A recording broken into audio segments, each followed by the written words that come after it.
श्री क्षेत्र माहूरगडावरील श्री रेणुका माता मंदिरात येत्या 22 सप्टेंबर पासून सुरू होणाऱ्या नवरात्र महोत्सवानिमित्त गडावर लाखो भाविक येणार आहेत। दरवर्षी भाविकांना 225 पायऱ्यांवर तासनतास रांगेत दर्शनासाठी उभे राहावे लागत होते आणि त्याच पायऱ्यांवरून खाली उतरावे लागत होते। त्यामुळे प्रचंड गर्दी होत होती।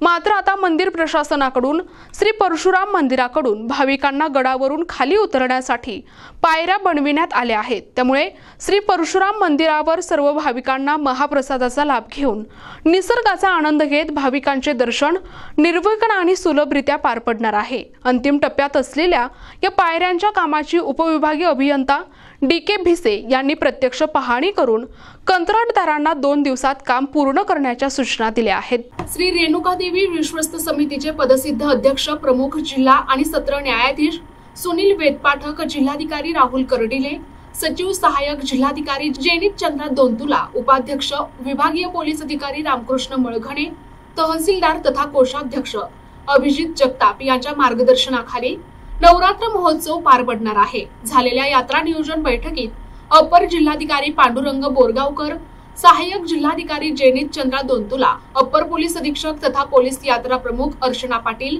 यांनी दिलेल्या सूचनांप्रमाणे सार्वजनिक बांधकाम विभागाचे अधीक्षक अभियंता संभाजी धोत्रे, कार्यकारी अभियंता विशाल चोपडे यांच्या मार्गदर्शनाखाली उपविभाग अभियंता डी.के. भिसे, सहाय्यक अभियंता रवींद्र उमाळे, अभियंता पवन हंचाटे यांनी कंत्राटदार संजय भाऊ मारवाडे यांच्यासह कर्मचाऱ्यांना घेऊन प्रत्यक्ष पाहणी केली। भाविकांना दर्शन झाल्यानंतर उतरण्याच्या मार्गावर होत असलेल्या पायऱ्यांच्या कामात कमतरता राहू नये, तसेच वृद्ध भाविकांना उतरताना कुठलाही त्रास होणार नाही याबाबत खात्री करून कंत्राटदारांना 2 दिवसात काम पूर्ण करण्याच्या सूचना देण्यात आल्या। श्री रेणुका देवी विश्वस्त समितीकडून पायऱ्यांच्या कामासाठी 1 कोटीचा निधी खर्च करण्यात येत असून याद्वारे 135 मीटर लांब पायऱ्या बनविण्यात येत आहेत।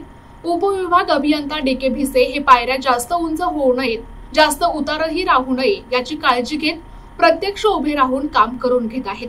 या ठिकाणी नवरात्रोत्सवात येणारे भाविक या पायऱ्यांद्वारे रस्त्यावर येताच त्यांना एसटी बसमध्ये प्रवेश मिळणार असून आरामदायक प्रवास करून त्यांना पार्किंग किंवा बस स्थानकावर नेऊन सोडण्यात येणार आहे। त्यामुळे भाविकांना दरवर्षी होणारा गर्दीचा त्रास यावर्षी जाणवणार नसून त्यांचे दर्शनही सुलभ होऊन निसर्गाचा आनंद घेत सहजरित्या उतरता येणार आहे। शेकडो वर्षांपासून भाविकांना होत असलेली सर्वात मोठी अडचण दूर झाल्यामुळे भाविकांमधून जिल्हाधिकारी राहुल कर्डिले यांसह मंदिर प्रशासन आणि सार्वजनिक बांधकाम विभागाच्या कार्यतत्परतेबद्दल अभिनंदन व्यक्त होत आहे। प्रतिनिधी सचिन जाधव, NTV न्यूज मराठी, नांदेड।